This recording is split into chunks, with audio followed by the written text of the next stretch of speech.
Hello guys, magandang umaga. Ngayong araw na ito guys ay labadi tayo dahil ayan guys magsusuot ako ng gloves guys kasi hindi ako pwedeng humawak ng tubig. Ayan. Ito muna susuotin ko bago ako magsuot nitong gloves na ano. Hindi ako pwedeng maglaba guys ng walang gloves kasi nga pinasukan na naman ako ng lamig guys. Pasensya na kayo sa ingay ng washing guys.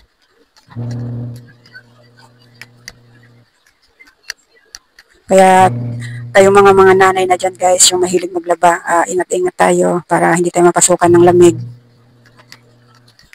Kasi mahirap magkaroon ng ano guys, lamig sa katawan.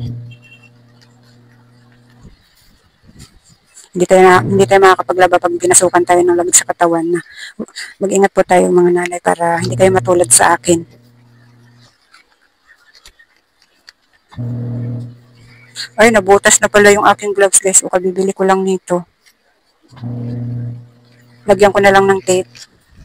Nabutas na siya o kabili-bili ko lang isang gamitan ko pa lang. Magkano isang pares nito? 60 pesos. Hindi siya maganda.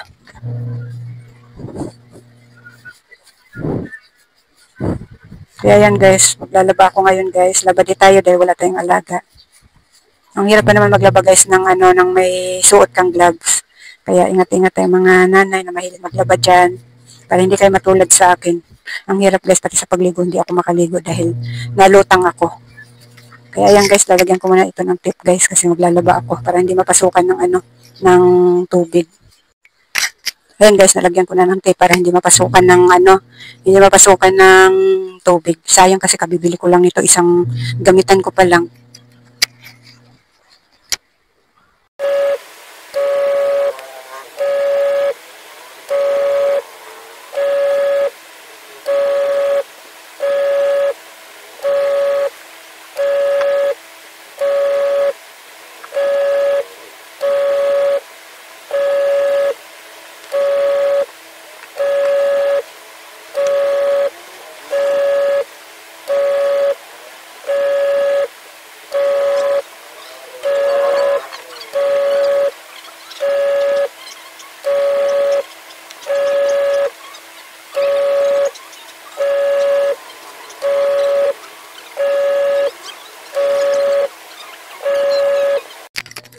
Ayan guys, natapos na akong maglaban ng aking nilabhan ng mga panty.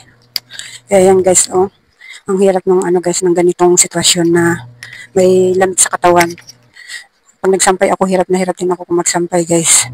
Kaya ingat-ingat po talaga tayo mga nanay. Kasi bukod kasi dito sa gloves na ito, may suot pa akong ganito guys. Dapat ang sinusuot ko ay yung gloves na tela, yung ginagamit ng mga contraction. Kaso nga lang wala ako nun. Iba na lang yung ginamit ko, yung pangkuskus sa katawan. Meron kasi ako nitong 2 piraso. Pero bibili pa, hindi pa kasi ako nakabiling gloves na tela guys, yung ginagamit ng mga nagko-contraction. Ang hirap, pati pa ako, nagmimidyas muna ako bago magbuta. Kaya tayong mga mahilig maglaba guys, ingat-ingat tayo guys. Dahil pagdating ng panahon, sisingilin tayo ng ating katawan. Kaya ayan, buti na lang guys, meron na-inventong ganito. Kung wala, nako, hindi na kami makakapaglaba guys. Kasi hindi rin pwede maglaba yung aking anak at may nararamdaman. Kaya ingat-ingat tayo guys. Wag nating basta-basta abusuhin yung ang ating katawan.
Hoy. Hoy. Susubuyan.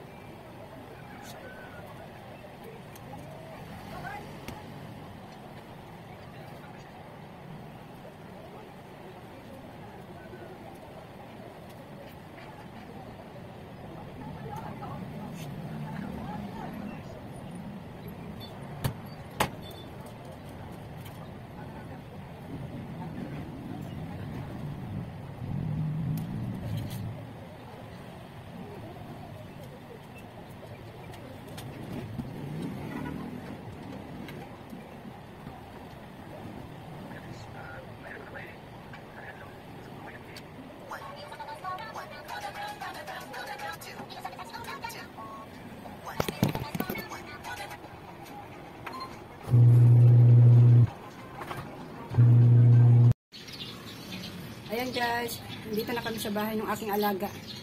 Paakyat na kami ng hagdan.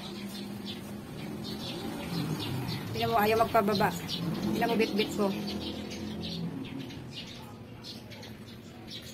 Paakyat kami dun guys, oh. Ayan yung aming aakyatan. Sobrang taas. Ayan guys, nakaakyat na kami. Ayan. Natatapos ko lang maglaba guys. Inalawan ko muna yung huli kong niwashing bago kami umakyat dito. Dinala kasi yan ng anak ko doon. Dinala niya dun sa bahay namin kasi hindi pa nga ako tapos magwashing nung dinala yan. Kaya tinapos ko muna yung aking anlawin bago kami umuwi dito. Tapos nung dumating yung asawa ko, sabi ko bantayan niya muna at maligo ako. Kaya nakaligo na ako guys. Ayan. Nagdala na rin ako ng pagkain ko guys kasi hindi ko na nagawang kumain doon at sabi ko dito na lang ako kakain. Kaya nagdala na lang ako ng pagkain ko. Ayan guys, kakain muna tayo guys. Naglalaro lang naman yan siya dyan kaya kakain muna tayo. Bumili lang kami ng ulam guys kasi wala na kaming time para magluto. Nagkasakit kasi yung anak ko guys. Alaga niya tong inaalagaan ko ngayon eh. Hindi siya pwedeng mag-alaga kaya ako ang mag-aalaga ngayon. Kahapon at saka ngayon.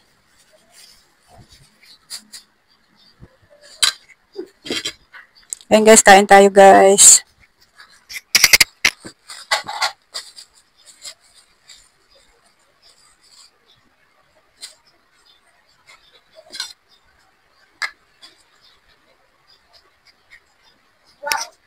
Yung iba kong ni-washing guys ay binabad ko muna sa isang timba na may powder. Kaya kasi mamayang gabi ko siya aanlawan. Ang dami ko pang labahin guys na hindi nalalabhan. Kasi nga may alaga ako. Hindi kasi pwedeng doon ko siya alagaan guys kung ano-ano nililikot niya doon sa amin. Kaya ang kalat pa naman din sa bahay namin. Pag dito kasi malinis dito sa bahay nila. Laruan lang niyang nililikot niya. Hindi katulad doon sa may amin lahat ng gamit namin doon ginagalaw niya. Kaya nagdali-dali ako nag-anlaw kanina guys para makauwi na kami dito.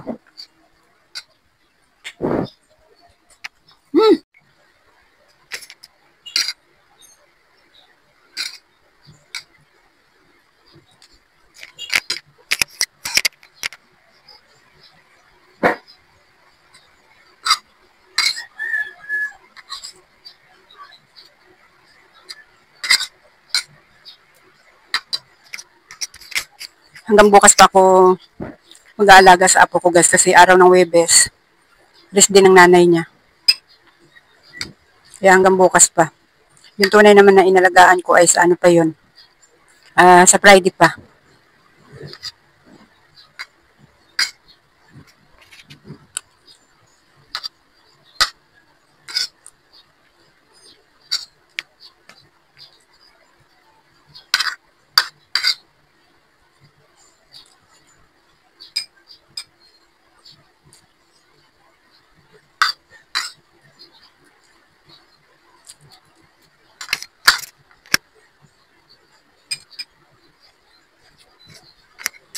Bali, ang ulam ko ay dalawang klase.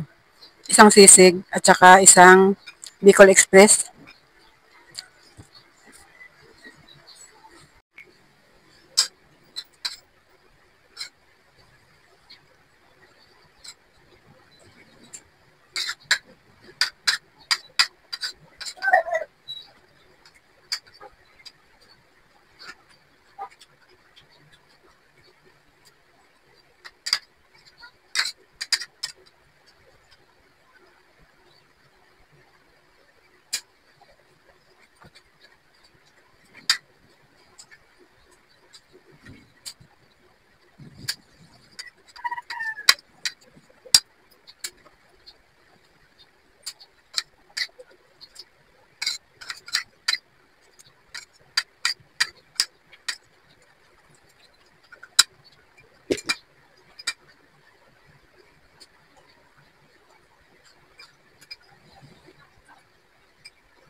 Ayun guys, tapos na ako kumain.